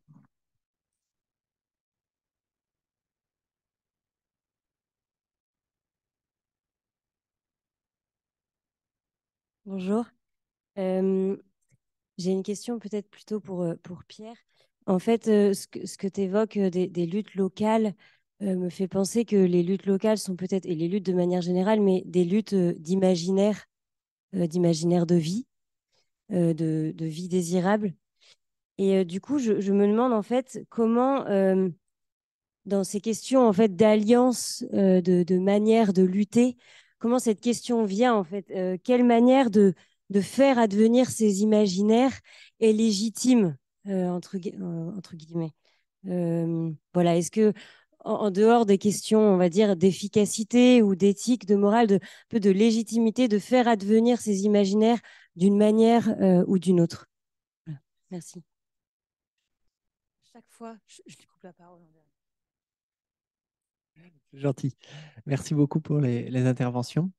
Moi, je voudrais proposer un petit exercice de pensée qui est si on, avec en arrière-fond le Limousin, ou avec une situation très tendue entre des gens qui sont dans les luttes locales et des gens qui se sentent agressés par ça, mais aussi le nucléaire. Et on se dire, on est en démocratie, il y a plein de gens qui se disent, bah, finalement, la force, troisième force de violence, qui est celle institutionnelle, elle est légitime parce qu'en fait, c'est ce qui nous protège et c'est ce qui protège nos acquis démocratiques, qui protège qu'on peut décider ensemble. Et voilà, comment, du coup, si on pouvait parler aussi parmi nous, ou on pouvait parler à des gens qui sont pour que cette violence s'exerce, parce qu'elle la trouve légitime, qu'est-ce qu'on leur dirait, quels conseils on leur donnerait pour pouvoir se déplacer aussi? Merci à vous quatre. Donc Pierre, tu as sur ta to-do la question de l'occupation des territoires, sur la cohabitation entre alliés et primo-concernés, habitants. Voilà. Et la deuxième, peut-être sur les luttes locales. Ouais. Donc sur la première, bah oui, merci pour la question, elle est hyper pertinente. J'ai l'impression que c'est la distinction, enfin, il y a la pratique de l'occupation, qui est de dire il y a un territoire menacé par des travaux, ça peut être un morceau de champ, ça peut être une forêt de 200 hectares, ça peut être un bocage de 1600 hectares, ça peut être un champ, enfin voilà, un tronçon routier sur lequel, comme c'était le cas, enfin des champs sur un tracé routier, comme c'est le cas au GCO. Donc il y a la pratique de l'occupation d'un lieu.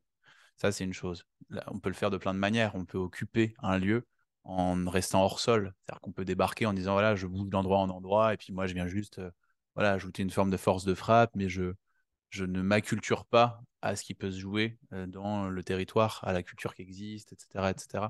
Et donc, c'est pour ça qu'en tout cas, nous, à Bure, on parlait toujours de la question des habitants et habitantes, d'habiter plutôt que d'occuper. Occuper, en plus, c'est un lexique qui peut renvoyer au colonialisme, à une mentalité voilà, instrumentale, un pouvoir d'occupation. On est plutôt sur habiter, réhabiter, habiter autrement. En effet, créer d'autres manières de vivre sur le territoire, d'autres alternatives, d'autres imaginaires. Donc voilà, et là la question après de qu'est-ce que ça veut dire qu'habiter en commun et quel degré de désaccord interne ou de conflit interne sur la pratique du territoire, là ça pose une question. En effet, donc déjà, voilà, j'ai l'impression qu'à cet endroit-là, il y a une piste de réponse, mais qui n'est pas vraiment évidente, puisqu'en fait, pour pouvoir habiter vraiment, il faut aussi être dans la disposition culturelle, générationnelle, à plein d'endroits pour pouvoir se projeter, de s'ancrer, de dire voilà, je vais pouvoir faire ça, ou de pouvoir, enfin voilà, vous voyez, partager des points de vue, etc. Ou de ne pas se sentir agressé. Par exemple, je sais pas, à Bure, La réalité dans la Meuse, c'est que énormément de gens votent à l'extrême droite, ont des pratiques, alors fâchés, pas fachos, après on peut en débattre, vous voyez, ont des pratiques agricoles, agro-industrielles assez destructrices pour le territoire. Enfin voilà, on est vraiment au cœur des contradictions du système dans lequel on vit, avec des personnes qui subissent ces contradictions ou qui les exercent. Et donc là, la question de quand on est un militant écologiste radical, qu'on débarque pour ajouter là-dessus, est-ce qu'on va avoir un regard jugeant sur ça? Est-ce qu'on va être confrontant directement auprès des paysans? Est-ce qu'on va être dans les deux trucs, d'essayer de comprendre, en même temps d'essayer de débattre pour dire, bah, moi, c'est ça ma réalité, toi, c'est ça ta réalité, comment est-ce qu'on peut s'allier?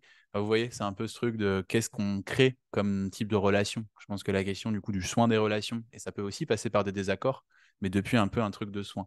Donc je sais pas, je dirais, moi je suis un peu sur cette perspective-là, c'est ça que je défends. En tout cas, moi je me suis toujours inscrit là en tant que militant contre les logiques de zadisme un peu hors sol, où on passe d'une lutte à une autre sans vraiment s'intéresser à ce qui se joue sur le territoire, mais plutôt de dire la question du soin, de l'écoute, de la relationnalité, et en effet d'apprendre sur les premiers et premières concernés, sur les anciens et les anciennes, les agriculteurs et agricultrices, avec toutes leurs contradictions. Mais ça ne veut pas dire qu'on ne peut pas avoir des débats sur les pratiques agricoles, sur l'élevage, sur l'antispécisme, parce que c'est ça qui se joue dans ces rencontres-là entre les néos et les habitants du territoire. Souvent, la question de l'élevage, par exemple, est extrêmement prégnante.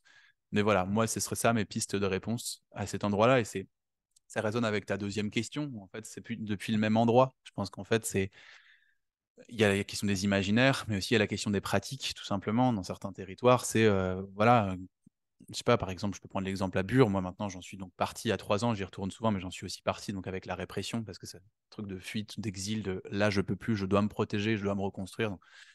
Mais à l'époque, quand j'ai vécu 3-4 ans, et ça continue aujourd'hui, et je vous invite à y passer, il y a plein de choses, bah, il y a des maisons collectives, alternatives, il y a un projet de maraîchage collectif qu'on avait lancé, moi j'ai contribué à lancer en occupant des terres, et qui aujourd'hui s'installe avec des terres voilà, habitées, il y a une épicerie solidaire, il y a voilà, tout un tas de pratiques alternatives dans le territoire, dans ce territoire qui est plutôt sinistré.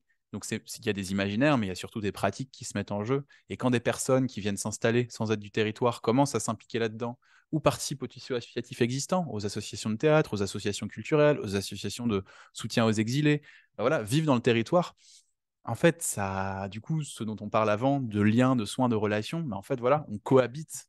Donc, à partir du moment où on cohabite et on s'engage et on s'implique, on est interdépendant, on est pris dans ces contradictions-là, toutes les contradictions que ça implique. Pour moi, il y a plein d'autres choses qui sont possibles. Mais la notion, je pense, d'engagement et d'implication émotionnelle, matérielle, pratique, elle est au cœur du truc. Il faut pouvoir. Et d'assumer aussi la contradiction, quoi. Il n'y a pas de position de pureté, de position d'innocence. Il n'y a pas un plus radical que toi. Enfin, voilà. Mais ça, je pense qu'aussi pour comprendre ce truc de il n'y a pas plus radical, il n'y a pas la position de pureté, enfin, voilà, il faut probablement aussi, voilà, c'est ce que je disais moi sur mon propre parcours, c'est qu'à un moment, moi, j'ai pu avoir ces positions de moi j'ai raison, toi t'as tort. À un moment, en fait, quand tu vis, quand tu t'es traversé par ce truc-là, et quand tu te dis non, en fait, ça, j'y tiens. Enfin, il y a un truc qui dépasse, il y a un truc de l'amour, en fait, de l'amour et de la vie, qui font que ça dépasse tout le reste de voilà, j'ai raison, t'as tort, je suis plus pur, etc. Et ta dernière question sur du coup la manière dont on peut dialoguer avec des personnes qui veulent justifier cette violence étatique parce qu'elle est celle qui, d'une certaine manière, protège aussi certains principes et une certaine forme de vie commune, c'est ça? Oui. Voilà. Oui, Marcel. Oui, moi, par rapport à la démocratie et la violence de l'État et des choses comme ça, bon, c'est une partie que je n'ai pas développée, qui était celle, entre autres, de la déconstruction par Derrida et tout ça. Ce qui était intéressant dans Force de loi, justement, et son petit bouquin, il dit l'intérêt, c'est que la démocratie a admis que d'autres que elle, que l'État, pouvait user de la violence en faisant le droit de grève générale. Alors, c'est d'actualité. C'est la seule partie où l'État lui-même dit, ah, il y a d'autres personnes qui peuvent interrompre la vie commune normale. Et c'est reconnu. Or, le droit de grève, ce n'est pas dans tous les pays, hein, je vous signale. Et c'est intéressant de voir qu'à un moment donné, l'État lui-même, la démocratie, va devoir pouvoir aussi accepter un tiers. Donc les autres, par exemple, lorsque le Parlement se fait condamner par l'affaire du siècle, parce qu'il ne respecte pas ses propres engagements, on voit que l'État démocratique est soumis à l'État, je dirais, juridique. Et on a comme ça toute une série. Donc, l'imaginaire même de la démocratie qui serait que au Parlement, elle se trouve aussi dans les citoyens, dans les différentes choses. Donc ça, je pense qu'il faut... C'est des luttes d'imaginaire. Là, c'est vraiment des luttes politiques d'imaginaire. Comment est-ce qu'on imagine le bien commun? Je voulais simplement remercier Pierre parce qu'il a fait tout le discours que je voulais faire sur les options sociales de l'Église en parlant de prendre soin de la maison commune, des territoires habités, tout ça. Enfin, c'est du Laudato aussi. Enfin, je ne voudrais pas tout baptiser, mais il pourrait être engagé au CERAS. Alors, juste un point sur la manière de résister à la violence. J'ai cherché, mais je ne retrouve plus le nom du livre, mais c'est quelque chose qui m'a extrêmement touché. C'est un livre sur le nazisme. Je crois que ce n'est pas les éblouissantes, mais c'est enfin, c'est des étoiles.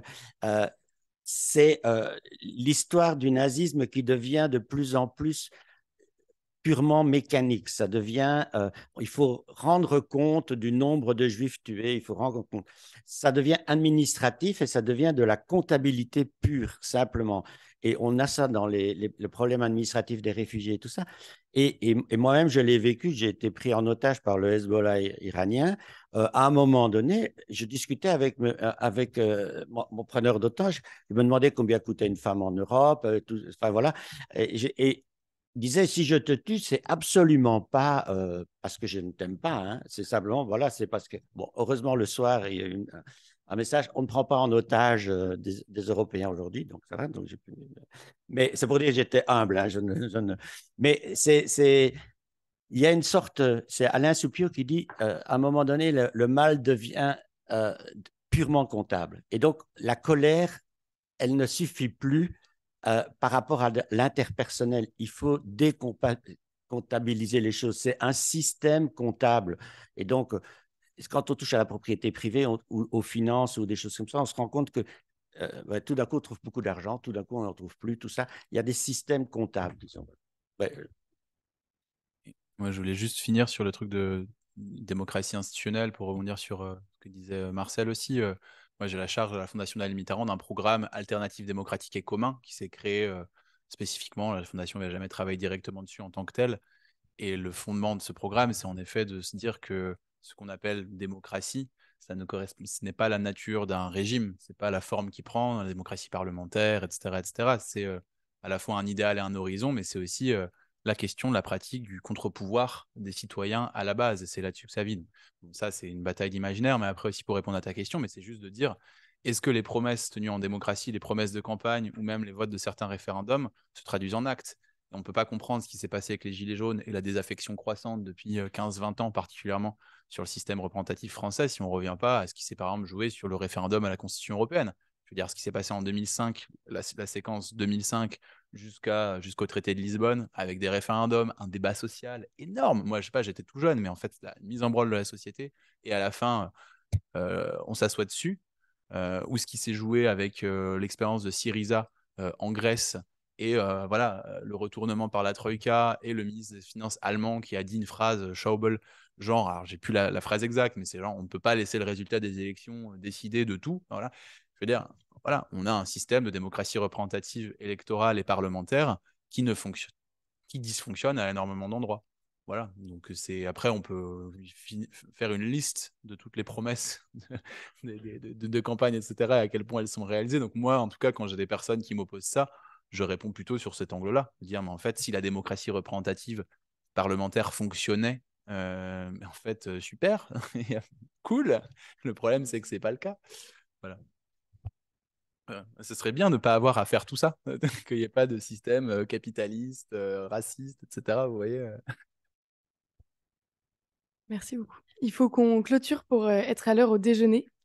Mais je crois qu'on peut remercier vraiment chaleureusement Marcel et Pierre